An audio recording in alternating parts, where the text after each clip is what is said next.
Buenas, pessoal, seguimos aqui na Expo Inter, na 46ª edição. Estamos aqui dentro da Febrac, na casa da Febrac, para falar um pouquinho com o Kiko, da Agropago. Antes disso, vamos falar dos nossos patrocinadores e apoiadores. Banrisul, Sebrae-X, Setur, apoio do BRDE, Badesul, Sict e da Febrac.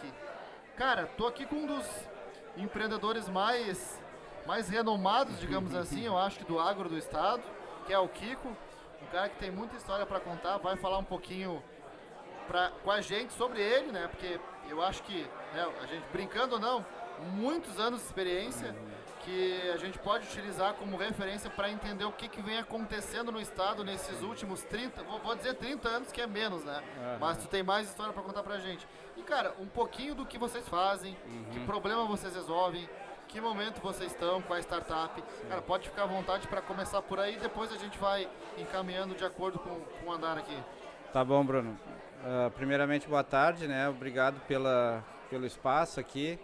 Tanto o espaço físico aqui que a gente está usando já, né? Que para mim é um dos diferenciais dessas últimas Expo Inter, né? A gente tem um espaço para inovação, para tecnologia, que esse ano inclusive é o tema, né, da própria Expo Inter, né? Inovação. Então é muito bom ter esse espaço físico e também esse espaço digital aqui que vocês oferecem com toda essa mídia, divulgação, os apoiadores, né? São grandes apoiadores. Então isso aqui, eu acredito que hoje para as agtechs, não só do estado, mas como do Brasil inteiro, né? É o lugar onde tem que estar, nem que seja passar aqui para conhecer, visitar, né? Boa. Então o ambiente que se criou aqui é muito legal, muito bacana. E a tendência é aumentar, né? A gente acredita que nos próximos anos mais e mais soluções vão surgir, né? Não só para o público da cidade, como a gente disse, ficar curioso para ver o que está acontecendo, né, no campo. E o próprio produtor, é o momento que ele vem aqui, a gente conversa muito com o produtor, né, durante a feira. Eu costumo dizer que a Expo Inter é o único lugar no ano que a gente encontra todas as pessoas que a gente convive, né, no resto do ano, no mesmo lugar, na mesma semana. Então são várias feiras dentro da feira, né? Para te dar um exemplo, a gente viveu agora no último fim de semana o Freio de Ouro. Então na terça-feira da semana passada já começaram os leilões de cavalo crioulo, que foram até ontem. Hoje, de ontem para cá já mudou a feira, já começou a outra feira, a feira de negócios, né? Vários momentos. Porque no final de semana também é muito público, muita gente... Turista, enfim. A feira, de fato, de negócios hoje começou ontem. Até quinta tem uma feira e no próximo final de semana já é uma terceira feira, né? O setor de máquinas tem a própria feira dele, o pessoal aqui dos laboratórios, então são várias feiras numa só e nada... não é à toa que é chamada da maior feira da América Latina, né? Boa. Então, minha história se confunde com a Expo Inter, né? Porque eu comecei praticamente nos leilões com 13 anos, muito novo, eu já vou fazer 52, então fazem quase 40 anos. De curioso, né? E das primeiras curiosidades que eu tive, só para exemplificar, a nossa empresa trabalha com pós-venda, né? Meio de pagamento e cobrança de leilões de gado, cavalo, ovinos pelo Brasil. Mas a minha história começou com essa curiosidade, né? Eu fui o primeiro leilão de, como a gente falava, o guri de mandado, né? Pegava a nota no recinto, eu pegava no recinto e levava para o escritório. E eu ficava curioso com aquilo, como é que um vendedor levava os animais para venda, ia lá alguém e dava o maior lance e levava os animais embora e levava uma pilha de papel junto, né? Era muito papel, era contrato, promissória. Na época batido a máquina ainda, né, de escrever. E aí eu fui acompanhando essa evolução e sempre curioso como é que um paga e o outro recebe. Mas fiquei com aquilo, claro, fui estudar, fui fazer outras coisas. E aos 22, 23 anos eu voltei para essa área, aí mais fixamente, né? E foi a minha primeira Expo Inter lá em 93. Quando eu entrei aqui no Portão 7, eu digo, não, é isso aqui que eu quero, vou achar uma maneira de trabalhar com isso. E aí eu vinha free, como a gente falava, né, antigamente, e até hoje tem nas leiloeiras, tem os freelancers, ou seja, aquelas pessoas que atuam só no leilão e depois não ficam no dia a dia da empresa. Mas eu sempre dava um jeito de ir na Expo Inter, nos outros trabalhos e nas faculdades que eu fazia, tirar férias para vir para cá. E aí, final dos 90, início dos 2000, eu vim morar em Porto Alegre, aí trabalhando já fixo numa leiloeira. De onde tu é, cara? Tu não... Eu sou de Uruguaiana. A minha origem é uruguaiana. Fronteira. Lá, os leilões começaram nesse modelo que tem até hoje no Brasil, praticamente, né? Foi trazido do Uruguai, da Argentina, o modelo do leilão que a gente tem hoje. Então, eu me criei nesse meio e aqui a Expo Inter é um ambiente... eu cheguei a trabalhar... 60 leilões em uma semana aqui na Expo Inter, né? E aí, sempre com essa curiosidade, né, lá, digo, tá, mas como é que um paga? E eu fui entendendo. O cara recebe a promissória, tem que todo mês pagar, fazer um depósito, né, ou pagar em cheque. E nesse meio tempo, os meios de pagamento foram evoluindo e eu fui mais curioso ainda, né? E aí, em 2008, eu criei a minha primeira empresa, eu saí da leiloeira, porque eu fazia justamente esse fechamento do leilão, como a gente diz, eu entregava os contratos para o vendedor, assinados pelo comprador, né? E o vendedor me olhava e disse, como é que eu cobro, né? Como é que eu recebo? Que com a entrada da tecnologia da transmissão para o mercado dos leilões, as TVs e o início lá da transmissão pela internet, o produtor aqui do Rio Grande do Sul, que é o que a gente mais atuava, começou a vender para o Centro-Oeste, para o Sudeste, para o Nordeste, inclusive, né? E aí, mas como é que eu vou cobrar essas pessoas que eu não conheço? Aqui eu ainda vendo para o Bruno, eu sei que o Bruno tem a fazenda lá, eu vou encontrar ele na Expo Inter, na exposição tal, lá em Pelotas, Bagé, Uruguaiana, enfim. Então ele tinha essa segurança que em algum momento ele ia receber aquele valor. E aí com essa história da transmissão, começou o correio a funcionar, né? Manda pelo correio. Aí o cara pagava, mandava por fax. Então essas coisas foram evoluindo ao natural e eu sempre fiquei tentando achar uma maneira de ajudar o criador com isso. E aí em 2008 eu criei a primeira empresa, saí da leiloeira, falei, vou criar uma empresa para assessorar os vendedores porque eles estão tendo inadimplência, estão tendo dificuldade. E aí eu comecei a entrar mais para esse mundo, como é que um paga, como é que o outro recebe, vamos facilitar, nunca interferindo obviamente no papel da leiloeira, que é o nosso principal parceiro, né, o nosso principal canal de venda, inclusive são as leiloeiras, é ali que origina o negócio. A partir da segunda parcela, o vendedor tem que receber aquele produto que ele vendeu em 20, 30, 40 e até 50 parcelas, né. E aí eu comecei a ir para o mundo digital, digo, não, vamos achar uma maneira de melhorar, porque os bancos obviamente eles emitem um boleto, mas eles não cobram, né? Tu vai lá, emite um carnê de 50 parcelas, manda, se o cara pagar, o banco recebe e te entrega na conta, se não pagar, tu tem que cobrar. E aí eu criei essa ferramenta de cobrança, né? Só para esse nicho de mercado. Ali pelo início de 2011, 2012, a gente criou a nossa primeira versão já na nuvem, quando ninguém ainda falava muito em cloud, em nuvem, a gente criou a primeira plataforma web, porque... como a gente tinha relação com já alguns criadores, com vários devedores ou compradores, a gente queria achar uma maneira deles não precisar ficar ligando e pedindo, o cara perdia o carnê, né, extraviava, ele tinha que nos ligar, a gente tinha que emitir, cortar, grampear na capinha, colocar no envelope e mandar pelo correio. A gente criou uma plataforma para que ele mesmo pudesse ter uma segunda via do boleto, o extrato do que ele pagou, do que ainda tinha para pagar, e o nosso cliente credor também acompanhar ali como é que estava a situação dele, quem estava pagando, quem não estava pagando. Então, a curiosidade pela tecnologia começou a partir daí. Quando veio ali 2015, 2016, começaram a falar em fintechs, né? 14, 15, as fintechs começaram a explodir, né, pelo Brasil, no varejo, no comércio, na indústria. Eu digo, tá, mas e no nosso mercado? Por que a gente não traz para cá também o cara poder cadastrar um cartão e pagar recorrente, né, todo mês?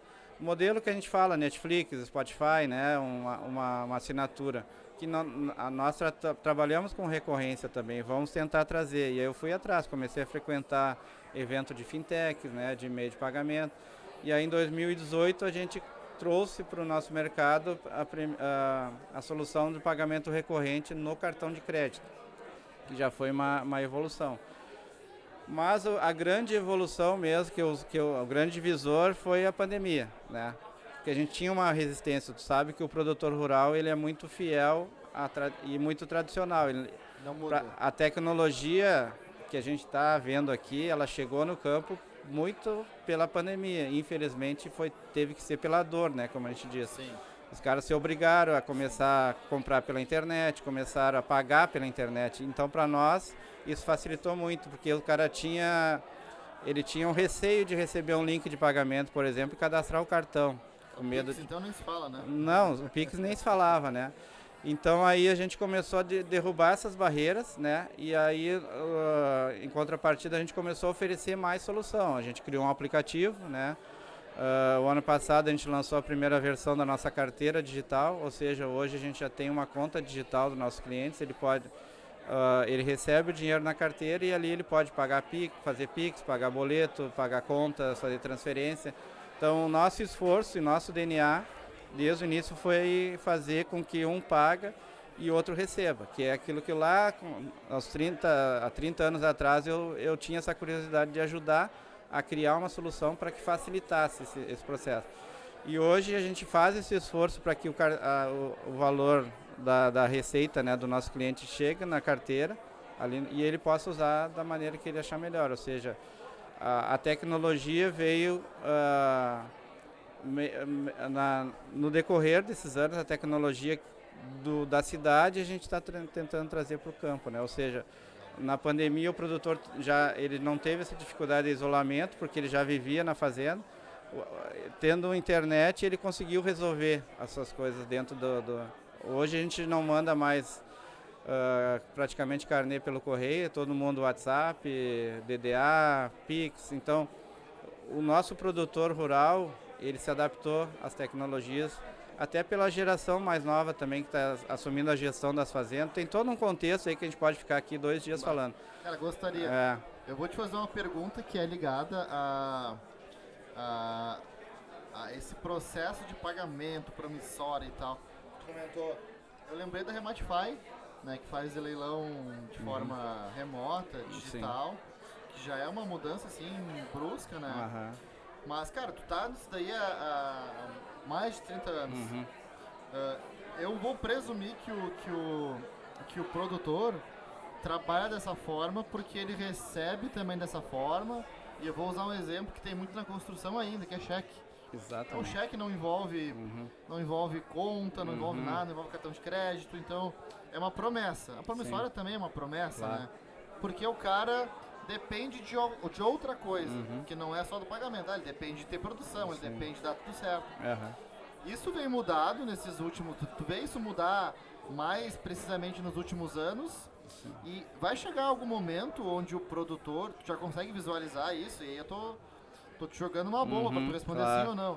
Cara, em que momento vai ser assim, o blockchain vai estar totalmente integrado com a carteira do teu cliente, né, do produtor? Vai acontecer? Tu já enxerga isso mais para sim do que para não? Sabe que, falando da Rematify, né, que tu comentou aí, é um parceiro, a gente já tem uma integração, a gente agora eles chegam amanhã, inclusive aqui na feira. Muito bons. E a gente já está terminando uma integração do nosso sistema, da nossa plataforma com a plataforma Rematify. Assim como a gente já tem com outros softwares de leilão. Porque o que acontece? A Rematify termina o processo onde exatamente começa o nosso. Ou seja, o cara que comprou, bateu o martelo ali dentro do aplicativo, dentro da plataforma Rematify, ele já assina o contrato de compra e a partir dali ele tem que pagar. Já então aí entra a nossa solução. Legal. E a gente está integrando com eles. A gente tem... que legal. E com relação ao que tu perguntou sobre a evolução, né, dos meios de pagamento, a gente enxerga que muito pouco tempo, eu não posso te precisar, assim, porque as coisas têm acontecido muito rápido, né? A gente mal começou o Pix, já estão falando no Drex, né, que é uma moeda digital, que aí envolve blockchain. Inclusive conversei com a menina aqui da Agricoin, né, que eles trabalham com blockchain. Agricom, para a gente tentar entender como é que os contratos a partir de agora vão ter que ser contratos inteligentes, né? Hoje sim, é contrato normal, PDF, Word, mas o cheque, cara, é uma coisa assim que eu sempre uso, né, como exemplo. Eu comecei e há pouco tempo atrás, nos leilões de gado no interior, o cara, antes de ir pro leilão, ele passava no banco para pegar 2, 3 talões de cheque. Que já ia rolar um negócio. Porque ele tinha que deixar o cheque da comissão, da leiloeira, o cheque para cada um dos vendedores e às vezes ele já deixava pago 2, 3, 4 parcelas para frente. Eu me lembro que Pré-datava, né? na leiloeira que a caso gente... é pós-datar, mas a galera fala Exato. Na leiloeira que eu trabalhei, a nossa grande evolução, uma época, foi comprar uma máquina de imprimir cheque. Porque a gente não precisava mais preencher na mão. Senão tu chegava em casa no final. E às vezes tu escrevia, né, errado, e o cara assinava, enfim, ali ele preenchia o cheque e saía. Foi a grande evolução, assim, na época. Mas o cheque hoje já não é usual. O produtor que ia pro remate, como a gente fala, com o talão de cheque ou com dinheiro no bolso, hoje ele vai com o celular, porque terminou o leilão, ele vai ali, pega a chave Pix da leiloeira e a chave Pix do vendedor. Só que ainda a conciliação é manual. Então o nosso propósito é que ele faça esse pagamento pelo celular e a conciliação para a leiloeira seja automática, o dinheiro que é para ir para a leiloeira vai para a leiloeira, e o dinheiro do vendedor vai para a conta do vendedor. Automático. Então, essa conciliação... Nem cai na conta, no caso, da Agropago só recebe sua comissão. Exatamente. A gente já repassa direto, a gente faz um split de pagamento, ou seja, o cara paga uma vez só a comissão e a gente divide para cada um, entendeu? Então, o cara não precisa mais deixar 5, 6 cheques, ele faz um Pix só e paga para todo mundo. Então, cara, é muita desopção. Uma pena que a gente não pode ficar mais tempo, mas eu vou arrumar, Kiko, um espaço contigo, algum lugar para falar 2, 3 horas aí. Vamos sim. Igual esses podcasts aí que são famosos. Para te contar com certeza. Porque além da tua história, além da história do Agropago, tem tudo que tu entende de finanças, tudo que tu entende dessa transformação. Acho que é muito legal a gente difundir, né, sobre o que a gente viu, o que a gente está vendo, o que vai ver. Exatamente. Cara, onde é que a gente encontra a Agropago hoje nas redes sociais? As nossas redes sociais é @agropago, né? Agropago Brasil no Instagram. Nós estamos no celeiro ali no Tecnopuc, né? A gente é incubado, um dos primeiros habitantes do celeiro lá no Tecnopuc. A gente está abrindo uma operação em Londrina também, no Paraná, esse ano. Legal. Então, mas rede social, LinkedIn, Instagram, Facebook, a gente está como agropago.br ou Agropago Brasil. Muito bom. Lembrando aqui que a Agropago está expondo aqui com a gente. Fiquem com a gente até o final do RS Innovation Agro, que será no dia 13 de setembro. Vão ter outras startups aqui. Ao todo, a gente tem mais de 70 expositores, trazendo inovação, trazendo transformação digital, falando um pouquinho de como que eles resolvem problemas antigos de forma inovadora. Então, obrigado mais uma vez, Kiko. Estejam com a gente. Valeu, Bruno. Um abraço. Obrigado.